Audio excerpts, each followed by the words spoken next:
Shalom Bapak Ibu Saudara yang terkasih. Saat ini saya sedang berada di Taman Gurindam 12, sebuah tempat yang indah di kota Tanjung Pinang. Dan dari tempat ini saya ingin menyampaikan sebuah perenungan firman Tuhan untuk kita semua.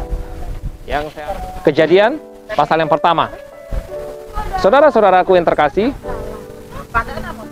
dari Kejadian pasal yang pertama ini, kita tidak hanya melihat kuasa Allah, tetapi juga kasih Allah yang dinyatakan kepada kita manusia. Dan melalui pasal ini, kita dapat melihat bukti dari kasih Allah kepada manusia sebagai makhluk yang mulia dan berharga di matanya. Ada 3 hal, saudara-saudara, bukti dari kasih Allah itu. Yang pertama, saudara-saudara, Tuhan menyiapkan segala sesuatu sebelum Tuhan menciptakan kita. Dia menyediakan segala sesuatu sebelum kita ada di bumi ini.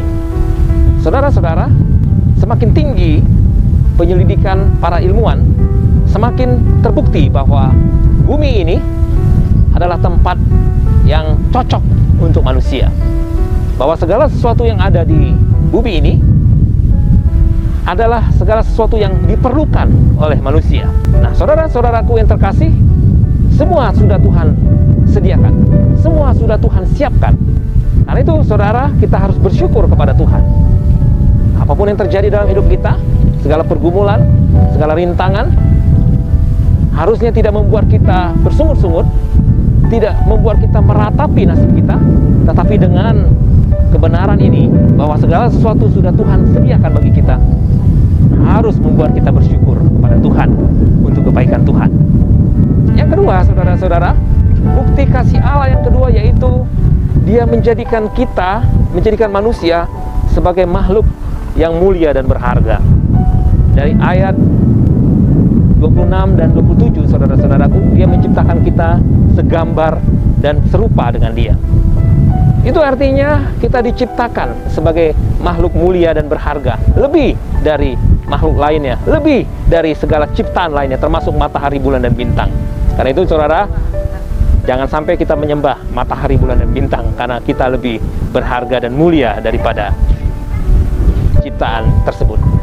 Nah, saudara-saudara, sebagai aplikasi dari kebenaran yang kedua ini, bahwa kita adalah makhluk mulia dan berharga di matanya. Yang pertama, saudara, kita harus menghargai diri kita. Sebagai makhluk mulia dan berharga, kita harus hargai. Yang kedua, kita juga harus menghargai manusia lain, karena mereka juga adalah ciptaan Tuhan yang mulia dan berharga. Saudara-saudaraku, ini kebenaran yang kedua. Walaupun oleh karena dosa, kemuliaan Tuhan hilang, kemuliaan Tuhan rusak pada diri manusia. Tetapi puji Tuhan, Yesus datang ke dalam dunia, menjadi manusia, mati untuk menebus dosa kita, sehingga kemuliaan itu dipulihkan kembali, sehingga rupa dan gambar yang rusak itu kembali ada pada manusia, sehingga kita kembali menjadi makhluk mulia dan berharga. Bersyukurlah, saudaraku, ini adalah kebenaran yang kedua. Kita harus bersyukur kepada Tuhan karena kita adalah diciptakan sebagai makhluk yang mulia dan berharga di matanya. Dan yang ketiga, yang terakhir, saudaraku, Tuhan menciptakan kita dan memberikan kita otoritas dan kuasa, saudara-saudara, untuk menjadi penakluk bumi. Walaupun kita tahu bahwa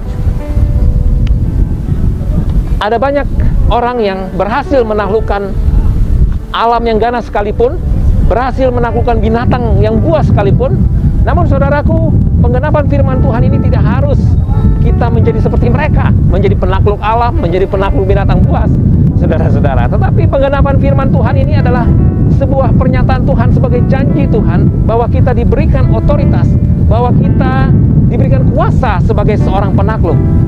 Sehingga kita tidak perlu lagi ditaklukkan oleh situasi kondisi yang terjadi dalam hidup kita, saudara.